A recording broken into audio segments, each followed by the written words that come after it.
This channel does not promote any violent, harmful, or illegal activities. All content provided by this channel is meant for an educational purpose only. ফিরে এলাম ব্রেকের পর। এই মুহূর্তের বড় খবরের দিকে নজর রাখতেই হচ্ছে। জয়নগর কাণ্ডে হাইকোর্টে প্রশ্নের মুখে পুলিশ। বড় খবর, জয়নগর কাণ্ডে হাইকোর্টে প্রশ্নের মুখে পুলিশ। পক্সো আদালতে মামলা স্থানান্তরের নির্দেশ। বিচারপতির প্রশ্ন, পক্সো আইনে কেন মামলা নয়? সুরাত হলের সময় যৌন নিগ্রহের কোনো প্রমাণ মেলেনি, প্রশ্ন করা হয়েছে আদালতের তরফ থেকে। সুপ্রিয় টেলিফোন আমাদের সঙ্গে রয়েছেন আমাদের সহকর্মী। সুপ্রিয়,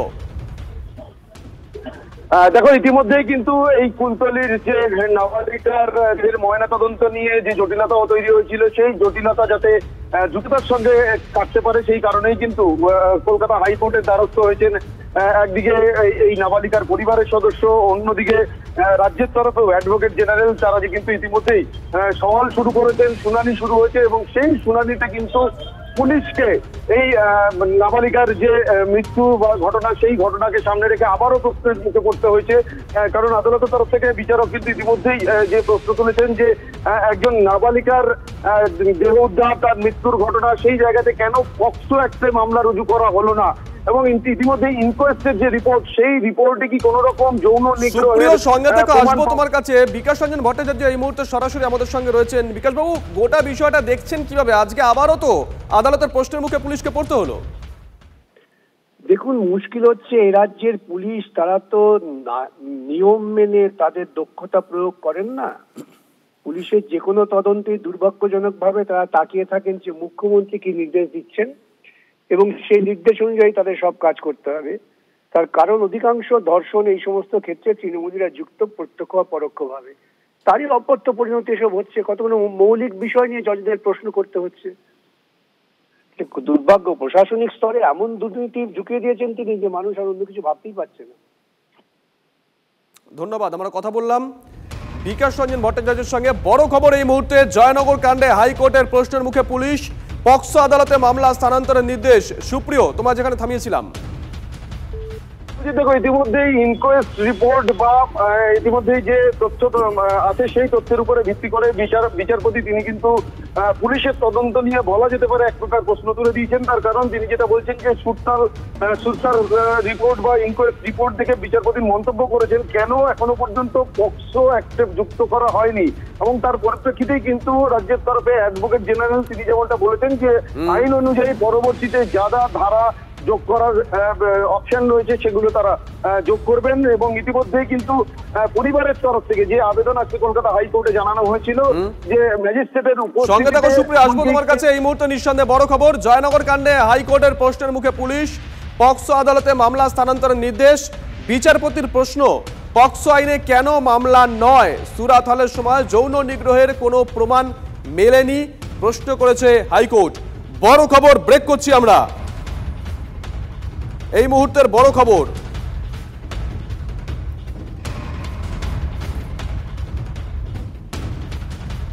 জয়নগর কাণ্ডে হাইকোর্টের প্রশ্নের মুখে পুলিশ। পক্সো আদালতে মামলা স্থানান্তরের নির্দেশ দেওয়া হয়েছে আদালতের তরফ থেকে। সুপ্রিয় আমাদের সঙ্গে রয়েছেন সরাসরি আমাদের সহকর্মী। সুপ্রিয়, শুভজিৎ, দেখো, ইতিমধ্যে যে বিষয়টা তোমাকে বলছিলাম যে এই কুলতলির যে নাবালিকা, তার এই যে মৃত্যুর ঘটনা বা এই যে খুনের ঘটনাতে ইতিমধ্যেই যে পুলিশ তদন্ত শুরু করেছে, সেই ময়না তদন্ত নিয়ে ইতিমধ্যেই কিন্তু একটা জটিলতা তৈরি হয়েছিল। আর সেই জটিলতা যাতে দ্রুততার সঙ্গে কাটানো সম্ভব হয়, তার জন্যেই ইতিমধ্যেই পরিবার তারাও কিন্তু কলকাতা হাইকোর্টের দ্বারস্থ হয়েছেন। অন্যদিকে রাজ্যের তরফের অ্যাডভোকেট জেনারেল রয়েছে, অন্যদিকে কমান্ড হাসপাতালের তরফে অ্যাডভোকেট রয়েছেন, এবং সেখানেই কিন্তু পরিবারের তরফ থেকে যে আবেদন জানানো হয় যে ম্যাজিস্ট্রেটের উপস্থিতিতে যাতে এই ময়নাতদন্ত করা যায় বা কেন্দ্রীয় সরকারের অধীনস্থ বা তত্ত্বাবধানে যাতে এই ময়নাতদন্ত প্রক্রিয়া হয়, সেই আবেদনে কিন্তু জানানো হয়েছে।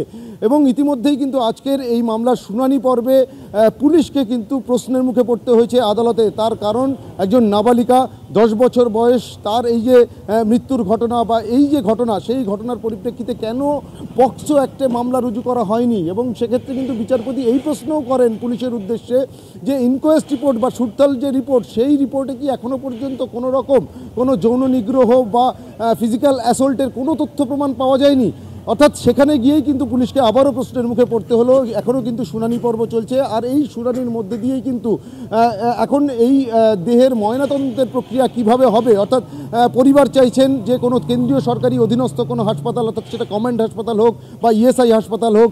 যদিও কমান্ড হাসপাতালের তরফ থেকে যেটা আমরা জানতে পারছি, এখনও পর্যন্ত যিনি অ্যাডভোকেট রয়েছেন তিনি যেটা জানিয়েছেন যে কমান্ড হাসপাতালের কোনো ফরেন্সিক এক্সপার্ট নেই, অর্থাৎ সেই জায়গা থেকে কমান্ড হাসপাতালে ময়নাতদন্ত হওয়া নিয়েও কিন্তু একটা সংশয় থেকেই যাচ্ছে। সেই জায়গা থেকে এই মুহূর্তে প্রিয়াঙ্কা টিউরেওয়াল আমাদের সঙ্গে রয়েছেন টেলিফোনে। প্রিয়াঙ্কা, শুভজিৎ রয়েছে, আপনি নিশ্চয়ই পুরো বিষয়টা শুনেছেন। আজকে হাইকোর্ট পুলিশকে প্রশ্ন করে পক্সো আদালতে মামলা স্থানান্তর করার নির্দেশ দেয়। প্রশ্ন করা হয় যে কেন এখানে পক্সো আইনে মামলা করা হয়নি। কি মনে হয় প্রিয়াঙ্কা দি, পুলিশ কি তাহলে এটা যে ধর্ষণের অভিযোগ পরিবার করছে সেটা মানতে চাইছে না?